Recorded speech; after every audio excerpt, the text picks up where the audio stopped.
Each letter has its own personal story to it. Some of them are very, very personal to Wilmington. One of my favorites is this letter of Black Lives Matter in every different African language. You know, as I found out about Wilmington's African American history, it made me feel good about where I came from, where I grew up from.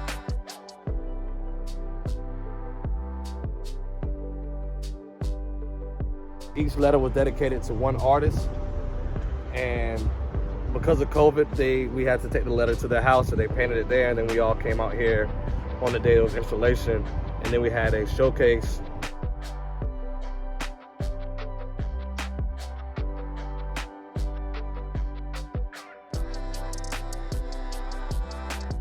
Today we are here at the Black Lives Matter mural, or Black Lives Do Matter for those that want to be specific. I know that can be triggering to some people, but we just like to look at it as you're talking to somebody that's saying Black lives don't matter. You say Black lives do matter, right?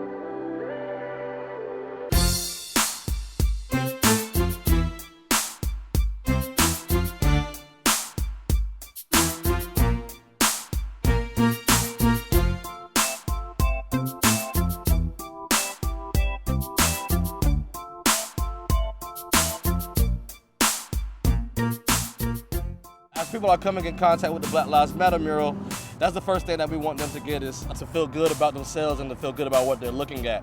And so that kind of goes back to the original reason for why we created the coloring book. I was frustrated to find out that this information existed for so long, but nobody put this information in front of me as a child, you know, not in elementary school, not in middle school, nor in high school. This Black Lives Matter project was actually put together by the artist that helped illustrate the artwork for the second edition of Support the Port's coloring book series about Wilmington's African American heritage, Wilmington, North Carolina in color. And so this is his eye right here, H.P. Faines. He's an art teacher, but he also has a background in behavioral therapy. And so his artwork is to bring back good energy and smiles to anybody that comes in contact with it.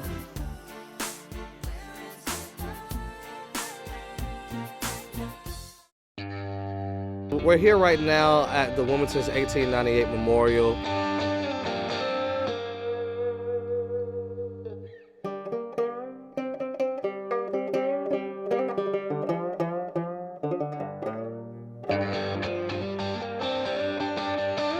A group of very concerned Wilmingtonians wanted to put this information out to the public, and they wanted it to start the conversation of a story that has been swept under the rug for hundreds of years.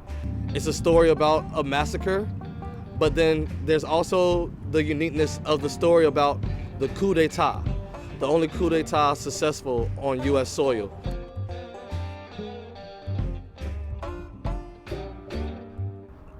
We haven't been able to gain back the momentum and the presence that we once had in the political realm, in the educational realm, or in the entrepreneurial realm. And so Support the Port and Wilmington in Color wants to make sure that that's what we do now, and that's the energy that we are aiming and focusing our goals toward.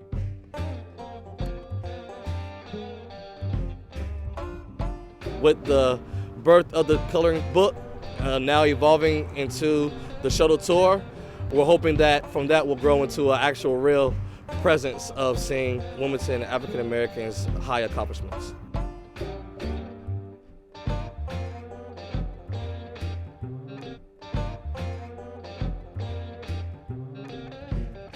My name is Cedric Harrison. I'm 32 years old. I am a Wilmington native, and I am the founder and executive director of Support the Port Foundation.